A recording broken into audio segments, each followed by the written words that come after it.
Good afternoon, ladies and gentlemen. My name is Ana Elena Gonzalez. I am the head of the Center for Mexican Studies at UNAM, UK, and I am very happy to present on this occasion Dr. Alberto Suárez Ávila, who is visiting London and who is going to give us a fascinating talk about the regulation of cannabis. I would like to introduce him initially. He is a full-time professor and head of the Sociology of the Law Department at the Institute for Legal Research at UNAM in Mexico City. He holds a PhD in laws and a law degree from the same university. He spent a doctoral stay at Berkeley, University of California. He is the author of several books, including the Mexican Supreme Court's Adjudication of Human Rights, 1995 to 2010, Laicity and the Judicial Adjudication of Reproductive Rights in Latin American Constitutional Courts, and co-author of a Handbook on Sociology of Law and the 2015 National Survey on Justice. He has published a dozen articles in specialized journals.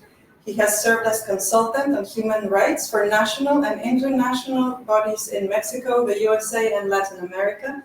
He is part of the International Committee of the Law and Society Association, an affiliate scholar of the Center for the US and Mexican Law of the Houston Law Center, and founding member of the Binational Consortium of the University of Arizona and UNAM on Migration, Human Society, and Human Rights.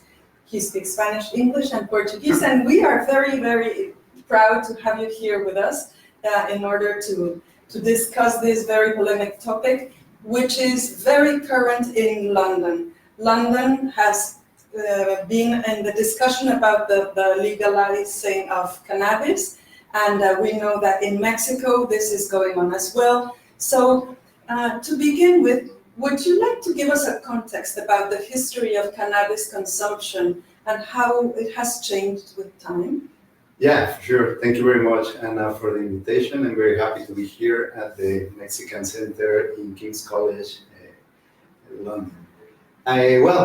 Cannabis is a plant that is originally from the Himalayas in Asia, and it has traveled around the world. So when Mexico, under the Mexican conquer, cannabis arrived to Mexico, and Mexicans, well, not Mexicans at the time, but the people from America started using it for many purposes. Like they started using it as a fabric, and also as with medical uses, and also for recreational uses. So there is a long history of use of cannabis in America and in Mexico specifically.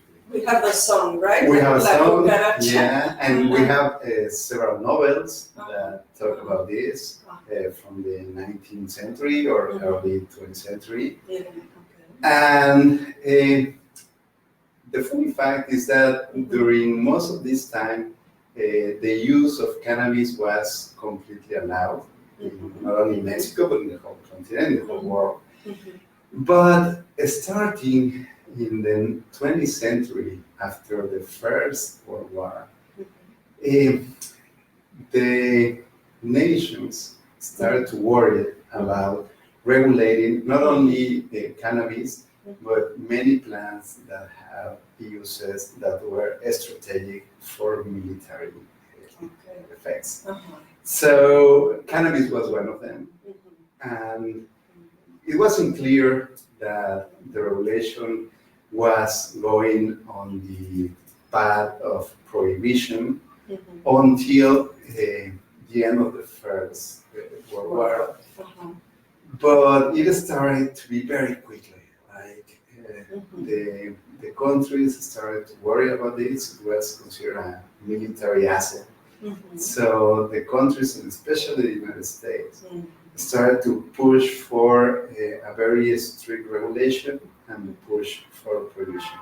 So there are a couple of conventions on regulating illicit drugs. And in the 20s and early 30s, many countries started to prohibit the use and production of cannabis. Mhm. Mexico was one of these countries. Mexico started to prohibit it in the 30s, Okay. and we not only prohibit the use, but also criminalize the use and the production and being involved in any part of the productive chain. Mhm. Was this part of a campaign giving out information about the negative aspects of cannabis? Was it an orchestrated campaign, or did it work like rumors? Well, in the late part of the 19th century, there was an idea that cannabis didn't allow the race, Mexican race, to become stronger. That was something that keep us from being better. Okay. And medicians had that idea that if you use cannabis for recreational use, you were preventing yourself from reaching your potential, right? And that was an expanded idea. That was a stigma, of course. But that was popular. And between practitioners, between the people from the medical profession, that existed from So for a while. it's interesting. You're saying there was a racial type of discourse Yes. going on. Well, also because in the United States they had this idea that cannabis came from Mexico, and that Mexicans smuggled cannabis into the United States. They started to call it marijuana, which was the name that we gave to their recreational cannabis. So it's a Mexican name. It's a Mexican name that the Americans started to use in the United States to, in a certain way, label cannabis as a Mexican thing, and that had a bad reputation. A bad Mexican. That's why we are not using, in the context today, we are not using the name marijuana, even though it's more popular, the most popular one, because that had that racial connotation that we are trying to avoid, because that had a very bad sense back in the day. A negative stereotype. Yes. It went along with other ideas. Yeah. So the term cannabis, I suppose, is a Latin word? Yeah, it is Latin, it refers to the plant. Neutral. It has a neutral meaning. So yeah, we prefer to name, when I say we, it's like people that are studying this, we prefer to name these cannabis because that gives you, and also a bigger idea, because it's not only the plant that you dry and use for recreational uses, but it's like the plant and the whole different ways of using it. And very quickly after the prohibition started in Mexico, the Mexican president Lázaro Cárdenas tried a different approach to regulating cannabis. And he tried to see it as a public health problem. And he tried to, instead of criminalizing the use of cannabis, he tried to start a policy that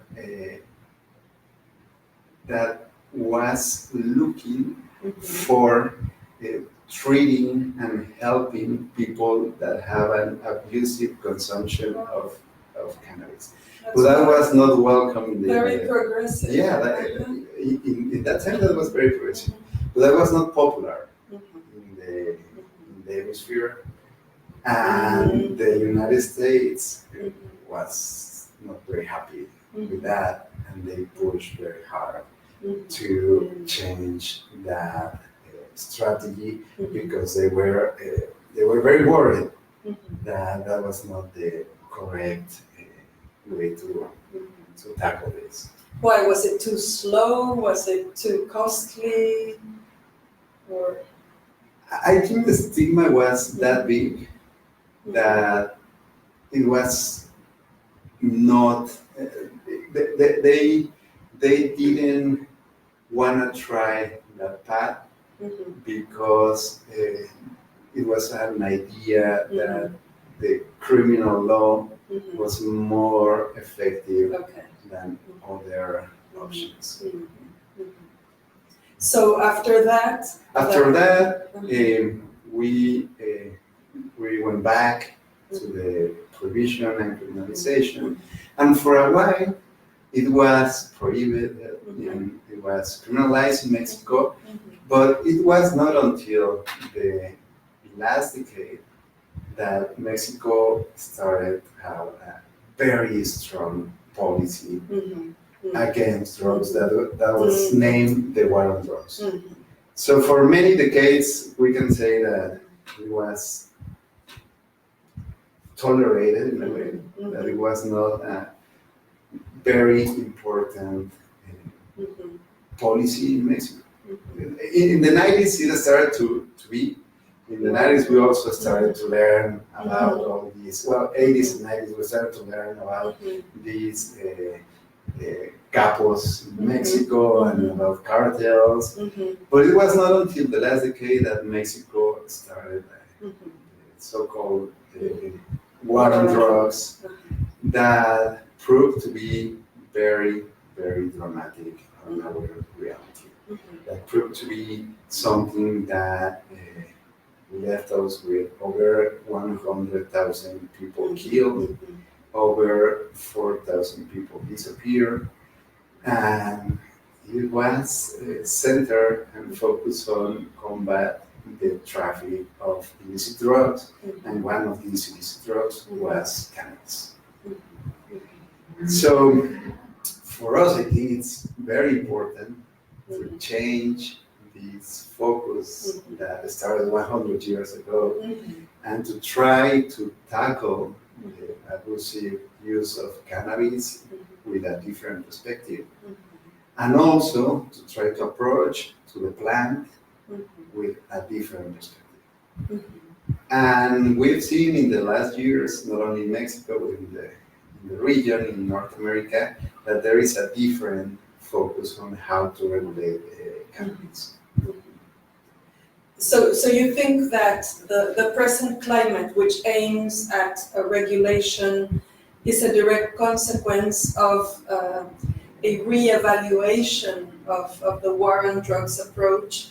And this is a more integrative approach that wishes to, in a way, decriminalize it while not losing sight of, or does regulation lose sight of the trafficking that is still going on, and of the people who are getting rich through this means? Well, the first thing we need to do is to decriminalize. And that doesn't mean to build a new market, and that doesn't mean to legalize anything. It just means to stop sending people to jail because they carry, transport, sell, or consume cannabis. The last one is very important because if you consume cannabis, you still go to jail. I mean, we have a tolerance of up to 5 grams, and there is, since 2017, it is allowed to use cannabis for medical purposes and also for industrial purposes when the content of THC is less than 1% of the substance. But the first thing we need to do is to decriminalize. And we need to do that also because the Mexican Supreme Court established a precedent this year that says that an absolute prohibition of cannabis is unconstitutional. And that is very important because this precedent gives the Mexican Supreme Court 90 days to change, it gives the legislative 90 days to change this provision because the Supreme Court considers that An absolute prohibition is against the right to a free development of personalities, of one's personality, and also because it's an ineffective way to pursue the goal of keeping public health. So the Supreme Court already said that a total prohibition is a bad idea, that is not, it's even unconstitutional, and that the legislative needs to do something in order to correct this irregularity. So we have the opportunity right now to think if we want to regulate cannabis or we just want to decriminalize cannabis, but the Supreme Court ordered to do something. And I want to be very careful with this because I don't think this is an easy problem. I don't think regulating a new market is something that you can do easily. I think you have to take care of very many links that has to be with public health, with tax recollection, with public security, with very many fields in law that are important. But at the same time, when we say that we are going to decriminalize something, there is also a need to regulate. Because if you only decriminalize, what is going to happen is that you will need policies of tolerance, and you are not going to take care of the market.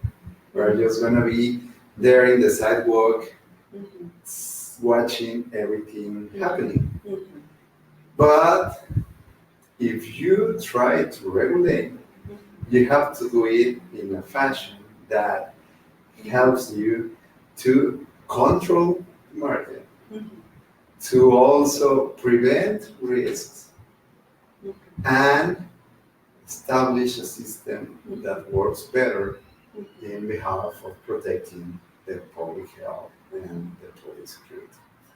But there is also risk that you don't do it well, and then you create an enclave that allow a bunch of people, not very many people, to take control of this new market and don't help very much on your final goals as a government that are keeping the public security and public health. So this is a big question for the Mexican government right now. President López Obrador established in his national development plan that he is going to regulate cannabis, which is important because he is trying to take control of these markets, and he's taking his responsibility further. He's not only going to decriminalize, but he's taking his responsibility further in order to take control of these markets. But this is something that needs time. This is something that needs to be very careful, because also we have the chance to do something here that we haven't done with our kind of substances. We couldn't do this with tobacco, or we couldn't do this with alcohol, which is creating and regulating the market in a smarter way. Because right now, for example, we can ban marketing, which is something that we need to do. We don't want marketing on cannabis. We can establish how are the dispensaries where people are gonna buy the substance. We can control the quality. We can control the competence. So we can do a lot of things that we didn't have the chance to do it in tobacco or in alcohol. And this is an opportunity, but we need to be careful with that. So what you're saying is that there's a possibility of being creative, not following the patterns of tobacco and alcohol, Yes. to put the typical examples, but rather to create a new way in which the production and consumption of cannabis is regulated without or counteracting the risk of other people exercising a control that is similar to the one exercised by illegal dealers. Exactly. Okay. Minimize risks and improve the governmental action. Have a different way of approaching to these topics. So, because in part what you're saying makes me think that if you were to buy cannabis, you would have to look for the stamp or the seal of approval of the health department or whatever. But it is an entirely new responsibility, which is probably going to cost. Yes, and that's why you need to collect taxes from it, and also place a lot of the heavy load on the producers. But it is something. I mean, right now, because it is an illicit, that it is considered an illicit product for recreational use. Right now, it's in the dark. You pretend that you don't know what's happening there because it's a crime, and since it's a crime, you don't regulate it. But as soon as it stops being a crime, and start being a product that is in the market, you need a completely different approach. You take it from the criminal law rationality into an administrative and commercial rationality. So it is something difficult, and that's why I think we need to look at what's happening in other countries. The Americas are the leaders in the change of perception. So right now we have Uruguay that legalized the adult consumption of cannabis, and what they did was creating a state monopoly that controls the production, distribution, and risks. And we also have the American model. The American model is very interesting because only 10 out of 50 states in the American Union have legalized the adult use of cannabis, and they open it to the market, but with a very strict regulation. It's not like in Uruguay where the government is established a monopoly, but it is open to market with a very strict regulation. And in Canada, that you have more like a mixed system. So we need to. So partly state, partly private investors. So we need to look at these three examples and see what is going to be important for Mexico. And also we need to take into account that we are not only consumers, but we are part of a large chain of production. So there are expectations that Mexico become a big producer, but that not necessarily that product is going to be sold in Mexico. So we also need to think that we are going to produce cannabis that is not going to be sold in Mexico. So what are we going to do with that? Because that's going to be part of a big industrial process. And yes, but because I find it hard to imagine the government paying producers, which is, I suppose, what the Uruguay model implies, that the government is paying the producers at a rate that is more advantageous to them than if they were producing it illegally, I suppose. Because the idea is to stop the violence, to incorporate people, and to create a more cohesive society. Yeah. Government jobs are not famous for their generosity. And governmental enterprises were not the most successful. Yeah, I think we need to establish a path on a way where we can do it very slowly and very carefully, but we can build a market that is regulated, but it's run by itself. And we need to be careful. Like the Supreme Court said that we had 90 days for changing our laws that establish a complete prohibition, but that doesn't mean that we have 90 days to create the whole regulation. So we need to be very careful. I would advise, or I would say that we need to establish some steps. Before you open it to the market, you can create, for example, in Spain, they have these cannabis clubs. So people that want to smoke cannabis, they go to these clubs and they plant their own cannabis and they consume what they produce.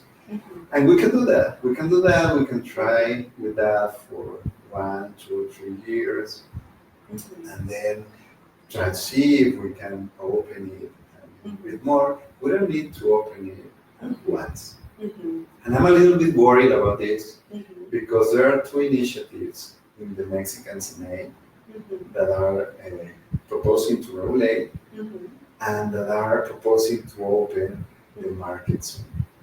And I think we need to be careful with that, because once you open the market's gonna start working with a rationality that is proper to markets, which is profit and which is trying to get your investment back as soon as possible. So we need to be careful, because we also don't want investors placing money somewhere where it's not going to be something profitable. So it's better to go slow, and with this rationality, if you go slow, you can see how the market reacts. And also the biggest challenge, we tend to imagine that when you legalize something, that is the end of the illegal market. But that's not the case. The case is that the new market, the legal market, it's going to be attractive to consumers as long as it offers better conditions than the illegal. And you're not going to kill the illegal market. The illegal market is going to be there because there are illegal markets for everything. In tobacco is around 30%, in alcohol is over 50%. So you have to be careful that the last word in this is the consumer. And the consumer needs to find the legal market as a better option than the illegal. So we also need to see how this is going to be more attractive. And what about the other side? I mean, social perception of cannabis. Would there be the necessity of a campaign to inform the general public of the harmlessness of cannabis, or how to reconstruct or refashion its reputation, and also to educate about the risks of abusing the substance and all that, without appearing to be, I suppose, too paternalistic, but also too enclosed within a very cold scientific framework, something that is more talking like with a familiar. common language. Well, the first thing that we need to establish is that cannabis use is not harmless. Okay. It has effects, and especially it has effects on young people. It can stop the natural development of a young brain. So the first thing that we need to do is establish that what is the legal age for cannabis consumption. In Mexico, our legal age for tobacco and alcohol is 18. So the tendency is going to be that 18 is going to be the legal age. But we need to have more studies and think is this going to be the same for cannabis, or we need a different age? Because as long as I understand, I know the science is as long as I understand, research is necessary. But because the plant has been in the dark, we don't have the research that we need. So research is necessary. And also, we need to let people know that the use of cannabis can give you paranoia. The use is associated also with disassociation in the extreme. Not all the people react the same way to cannabis, but these two are present, and in an average, people that consume cannabis present these effects. So it's not harmless. And the Mexican Supreme Court established that it's not harmless, but that since the harm is not that strong, you are able, on your own free will, to decide if you want to use it or not. Like you do it with tobacco, or like you do it with alcohol, or you do it with sugar. This is one of the things. As long as you are informed, that you're right.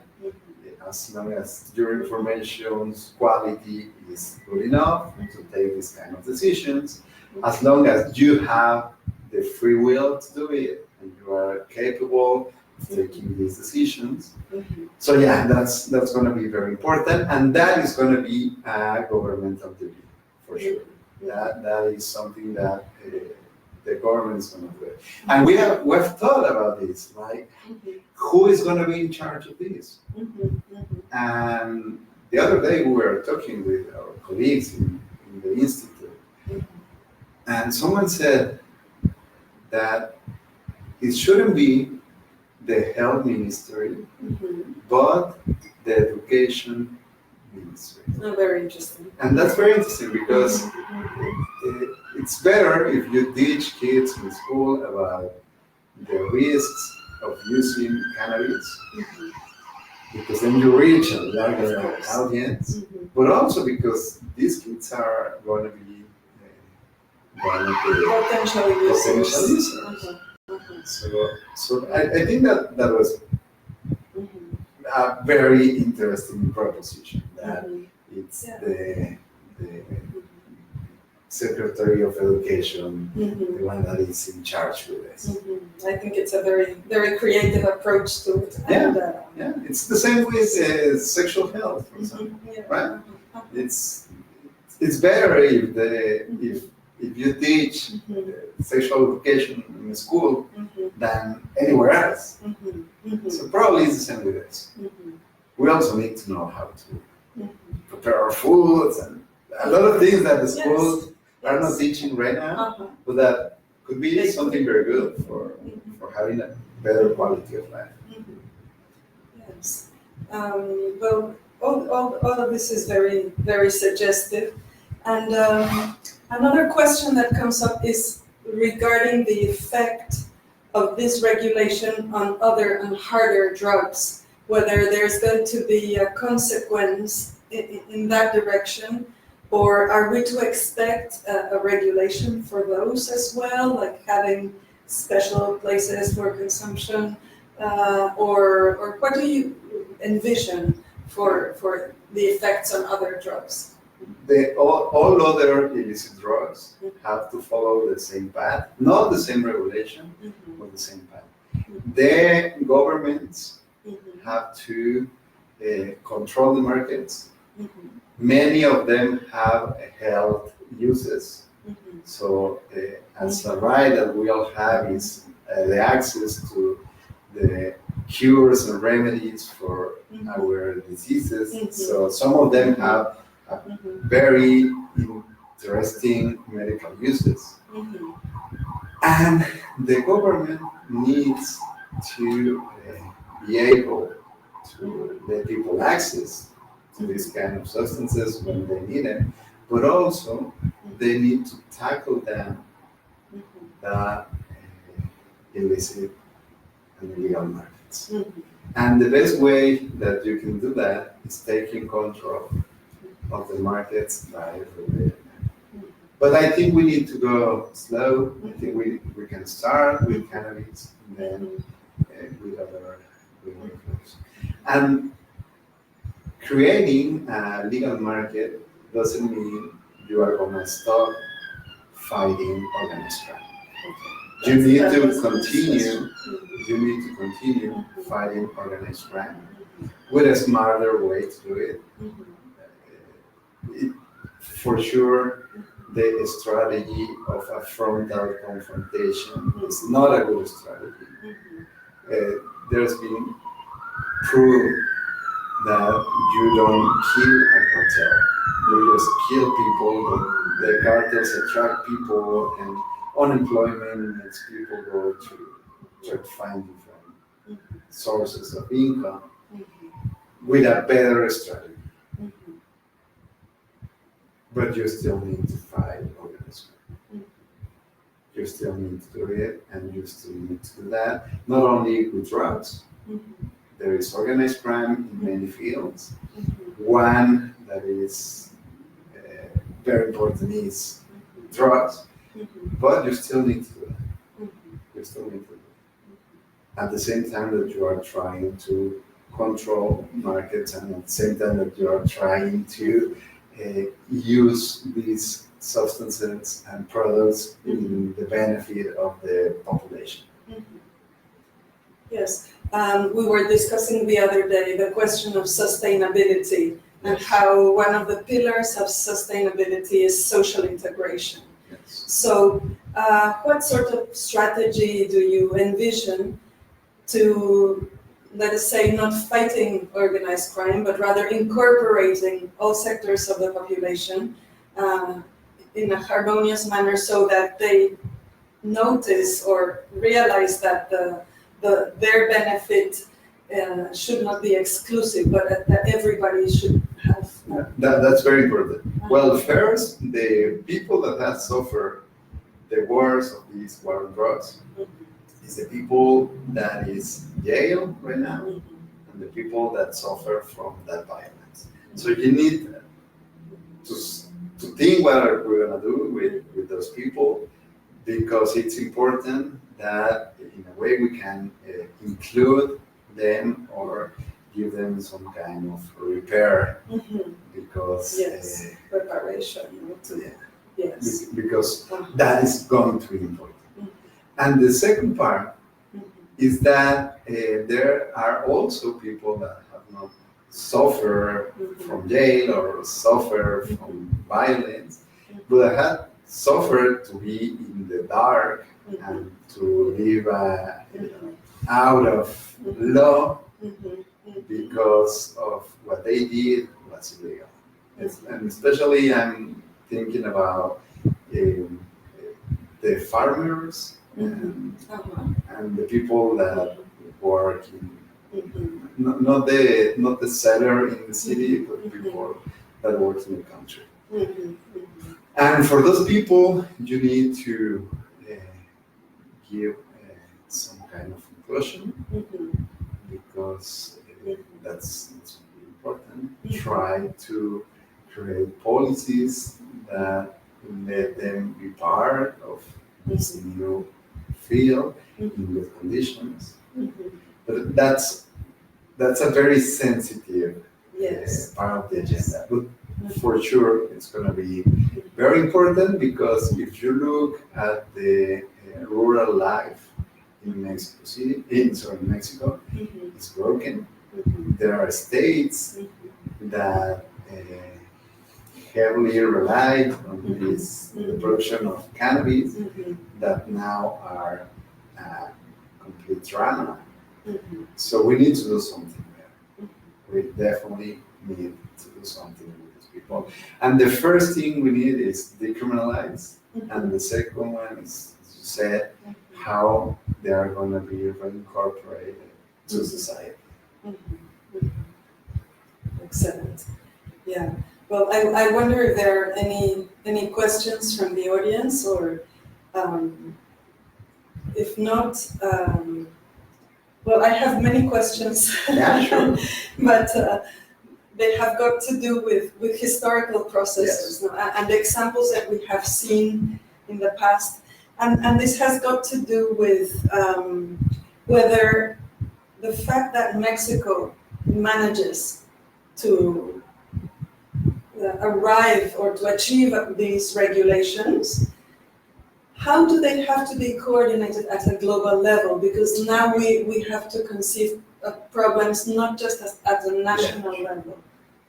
Well, something that is very important here, talking about geopolitics, is that the North American region, we are almost all the time split between the North America and Latin America. But in North America, at least, there is a completely new paradigm that regulation is much better than confrontation. Okay. And that is going to be important, because that means that we have our biggest commercial partners going the same way that we are going. So that's going to be very, very important. But there are also some challenges. For example, until the United States, not only 10 states, but until the United States at the federal level doesn't change their view on this topic, it's going to be very complicated. For example, in the United States, there are only 10 states that where it's legal to buy and consume. And in these states, every single transaction that involves cannabis has to be in cash, because the federal government does not allow any use of money that is related to cannabis. And I think we can face something like that, because the international banking system has these restrictions. So that's going to be a problem if we create a market, and that's going to be a cash market in the 21st century. Yes. That's crazy. Yes. Nothing works with cash anymore. And that's going to be a challenge, and that's a challenge in the region, and that's a challenge that it's going to be important. We also need, we have seen what's happening with the migrant crisis. Yes. How there are many places that globalization left behind, like Central America, many parts of Mexico. So we also need to think about that, right? If the Mexican and the American government had a summit last month talking about how we are going to integrate Central America, this is probably something that Will come be important, because of course Central America also has had the consequences of the war on drugs that has been almost everywhere in this in that continent we are in. We're in the oil continent. Yes. So yeah, it's gonna be very important. We also need to think that this is a movement that is happening only in the liberal world. In China, there are big restrictions. In all the Arab countries, there are big restrictions as well. So this is a liberal trend. But Mexico is very integrated into the liberal world. So in our part of the globalization, we are going to follow the trend. Although there are many parts in the world that they are not Still even not. considering this. Okay. This is, and of course it's related to a liberal view Mhm. of government, to a liberal view of citizenship, to a liberal view of markets. So yeah, it's related to that. Mhm. Okay. Well, excellent. I think then that we are going to conclude. We are very, very pleased to have had you here, and I'm sure the audience has also enjoyed very much this fascinating and very controversial topic. And thank you. Very Yes. happy to be here, and just wanna say as the last words here. Mhm. First, decriminalize now. Mhm. That is central. Decriminalize is central. Mhm. And second, if the Mexican government is going to regulate, has to be very careful on how they're going to regulate, because there is only one chance to do it in a way that it's going to help. There is only one chance. There is one shot. The Mexican government is going to be one shot, right? Once the market is created, it's going to follow the rules of the market. So you need to be very careful on how you regulate that. And I think the majority of people are in favor of decriminalizing and also of regulating, but probably not many people are aware that there are different ways of regulating, and that there is going to be not many chances of doing it in the best way. Okay.